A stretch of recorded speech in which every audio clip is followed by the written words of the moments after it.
दोस्तों, मूवी की शुरुआत में हम काया नाम की एक लड़की को देखते हैं जो अपनी मां के गुजर जाने के बाद अपने भाई और पापा की देखभाल कर रही है। हालांकि इन जिम्मेदारियों ने उसके अंदर एक खालीपन पैदा कर दिया था और आज उसने अपनी दोस्त टेस्ला से मिलने का फैसला किया था।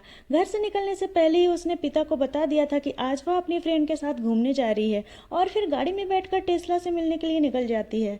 काफी समय बाद आज काया और टेस्ला मिल रही थी। टेस्ला उसे बताती है कि आज वह अपने बॉयफ्रेंड के साथ बाहर जाने वाली है। इसके बाद टेस्ला काया को अपने बॉयफ्रेंड जूलियन और उसके दोस्त एजेंडर से मिलवाती है। जूलियन बताता है कि आज उनका प्लान जेट स्की करने का है, लेकिन वह जेट स्की के जरिए एक दूर के आइलैंड पर जाएंगे। यह सुनकर काया थोड़ी परेशान हो जाती है क्योंकि उसे शाम तक घर लौटना था।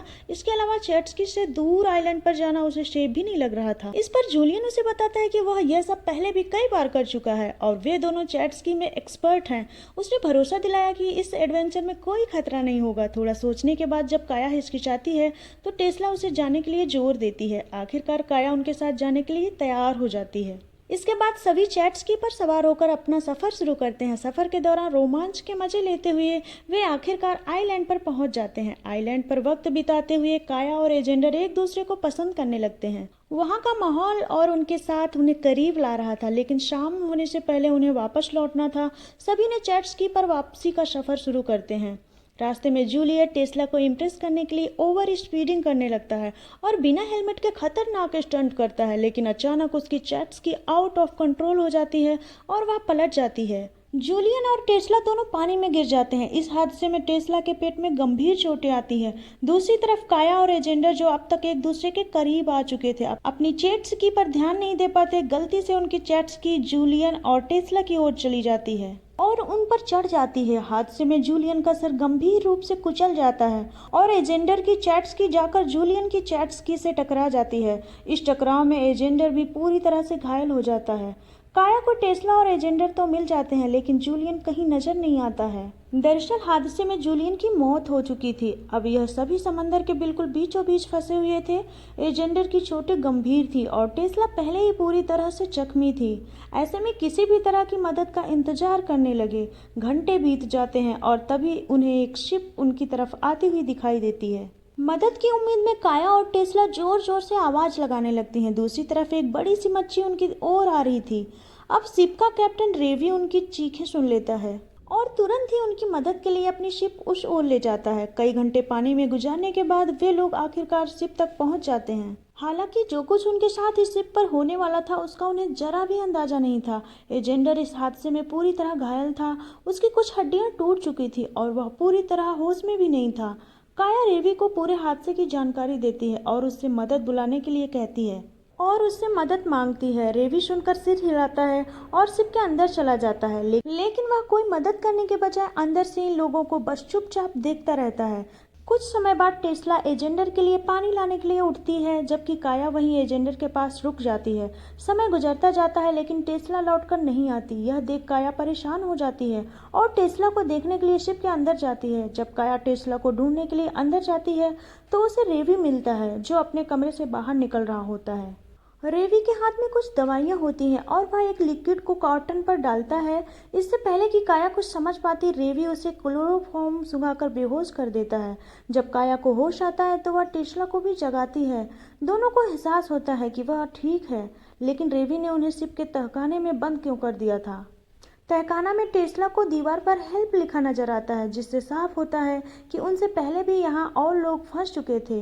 यह देखकर दोनों के मन में डर बैठ जाता है। अगले दिन रेवी उन्हें खाना देने के लिए तहखाना में आता है।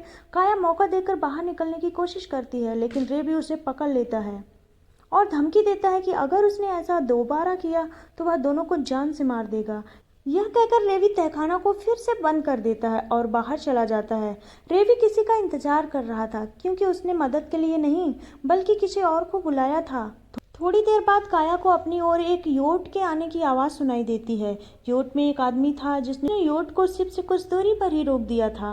इसके बाद वह एक छोटी सी बोट में सवार होकर शिप पर पहुंचता है। आदमी के शिप पर पहुंचते ही वह सबसे पहले एजेंडर की चोटों को देखने लगता है, लेकिन यह साफ था कि वह इलाज के लिए नहीं आया था। इसके बाद में रेवी उसे काया और टेस्ला के पास ले जाता है। वह आदमी आते ही उनकी तस्वीर खींचने लगता है। तस्वीर लेने के बाद वह रेवी को पिछली बार के पैसे देता है। रेवी और वह आदमी इन तीनों का सौदा करने लगते हैं। असल में वह आदमी एक डॉक्टर था। वो गैर कानूनी तरीके से शरीर के अंगों का कारोबार करता था। वह भी उसके लिए ऐसे लोगों की तलाश करता था जो समंदर में फंस जाते हैं और मदद का इंतजार करते हैं। डॉक्टर रवि को बताता है कि एजेंडर और टेस्ला की चोटों के कारण उनके अंगों की ज़्यादा कीमत नहीं मिलेगी, लेकिन काया की स्थिति ठीक है, इसलिए उसके अंगों के लिए मोटी रकम मिल सकती है। डॉक्टर बताता है कि उसके पास एक अमीर क्लाइंट है जिसकी बेटी को लीवर की ज़रूरत है। वह क्लाइंट बहुत बड़ी रकम देने को तैयार है, इसलिए डॉक्टर ने तय किया कि वह काया को अपने साथ ले जाएगा। इसके बाद वे लोग एजेंडर के अंग निकालने की तैयारी करने लगते हैं। वो लोग एजेंडर को जिंदा ही काटने वाले थे और उसकी वर्किंग अमेरिकन्स को निकालने की तैयारी कर रहे थे। काया यह सब अपनी आंखों से देखती है और समझ जाती है कि अगला नंबर टेस्ला और उसका है। एजेंडर के ऑर्गन्स निकालने के बाद में उसकी बॉडी को समुद्र में फेंक देते हैं। इसके बाद रेवी टेस्ला को लेने के लिए आता है, लेकिन काया उससे बहुत रोकने की कोशिश करती है। रेवी उसे मारकर बेहोश कर देता है। जब काया को होश आता है तो वह बाहर निकलने के लिए रास्ता ढूंढने लगती है। कुछ देर बाद उसे एक ढक्कन मिलता है जिसे खोलकर वह वहां से बाहर आ जाती है। इस सब के दौरान रात हो चुकी थी और अभी तक टेस्ला के ऑर्गन्स नहीं निकाले गए थे। तरह छुपकर काया भी शिप के अंदर आ जाती है। दूसरी तरफ डॉक्टर टेस्ला के ऑपरेशन की तैयारी करने लगता है और अब काया को जल्दी कुछ करना था। काया बाहर आकर एक फिशिंग गन लेकर डॉक्टर के पास पहुंचती है और उसको काम रोकने के लिए कहती है। उस पर तीर चला देती है जो सीधे डॉक्टर के सीने में लग जाता है। इसके बावजूद डॉक्टर काया को मारने के लिए उसका गला दबाने लगता है और तभी टेस्ला भी डॉक्टर पर हमला कर देती है। फिर काया और टेस्ला मिलकर डॉक्टर को बहुत ज़्यादा जख्मी कर देती हैं। कुछ ही देर बाद रेवी बाहर आ जाता है और डॉक्टर को देखकर सब कुछ समझ जाता है और तुरंत उन दोनों को ढूंढने के लिए बाहर चला जाता है। उनके शिप पर नहीं थी तो वह टॉर्च ऑन करके पानी में उन्हें ढूंढने लगता है।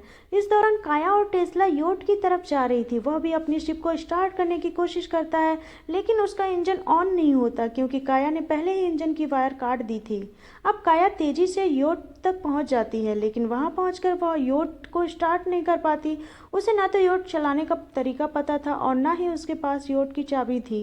लेकिन तभी उसे योट में एक रेडियो मिल जाता है। काया उस रेडियो से हेल्प सेंटर से संपर्क करती है जहां एक लड़की उसे बताती है कि उसे बीकन ढूंढकर एक्टिवेट करना होगा ताकि रेस्क्यू टीम उसकी लोकेशन ट्रैक कर सके। हालांकि काया को बीकन नहीं मिल रहा था, लेकिन उसे एक प्लेयर गन मिल जाती है। बिना बीकन के वह मदद तक नहीं पहुंच सकती थी। तभी काया को वह बीकन भी मिल जाता है। बीकन को एक्टिवेट करने के लिए उसे इसे पानी में फेंकना था। जैसे ही वह बाहर जाने लगती है उसे किसी के तैरने की आवाज़ सुनाई देती है, जिसका मतलब था कि रेवी भी वहां पहुंच चुका था।